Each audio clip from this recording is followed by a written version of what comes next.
यश agro Tasgaon, प्रतिनिधी ऋषिकेश शिंदे. तर आम्ही आता खंडाळा, तालुका तुळजापूर, जिल्हा धाराशिव या गावामध्ये आलेलो आहे. तर आम्ही या गावामध्ये फिरताना बघितलं की या गावामध्ये बागेची संख्या खूप कमी आहे आणि ह्या गावामध्ये मोजूनच एक 5 ते 10 एकर बागेच्या आसपास आहे, 20 एकरच्या आसपास एक बाग आहे.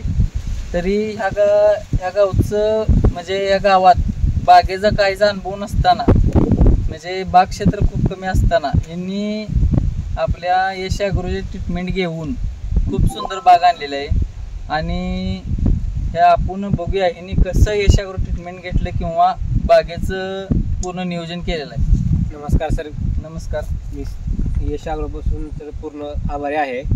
यश ॲग्रोचं मी पूर्ण शेड्यूल वापरतो. पहिला स्प्रे पॅनफ्लिक्स घेतला होता, प्लॅनफ्लिक्स मारलेला गडजिरोने म्हणून. परत यश ॲग्रोचं 12-13 दिवशी वापर केला आहे.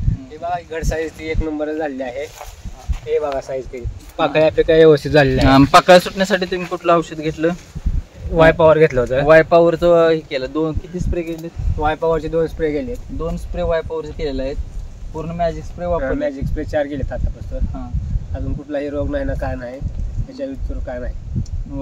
तुम्हाला यश ॲग्रो ट्रीटमेंट बद्दल काय वाटतं? पूर्ण शेतकऱ्यांनी महाराष्ट्रातल्या यश ॲग्रोचं स्टेटमेंट चांगलं आहे. महाराष्ट्रातील सर्व शेतकऱ्यांनी यश ॲग्रोचा शेड्यूल फॉलो करावा ही नम्र. तुम्ही पानडेट तपासणी केली? पानडेट नाही करायला, आज करायच्या. आज देणार आहे पानडेटला. तर बेसर डोसचं काही टाकणं नाही? बेसर डोस काय नाही, फक्त वॉटर सोल्युशन टाकलं. तर शेतकऱ्यांना एक विनंती आहे की सर्व यांनी यश ॲग्रोच्या ट्रीटमेंट प्रमाण केलेलं आहे, म्हणजे शेड्यूल प्रमाण केलेलं आहे. तरी पूर्ण महाराष्ट्रातल्या शेतकऱ्यांनी जर कमी खर्च करायचा असेल तर यश ॲग्रोचे शेड्यूल फॉलो करावे अशी मी विनंती करतो आणि थांबतो. धन्यवाद. नमस्कार.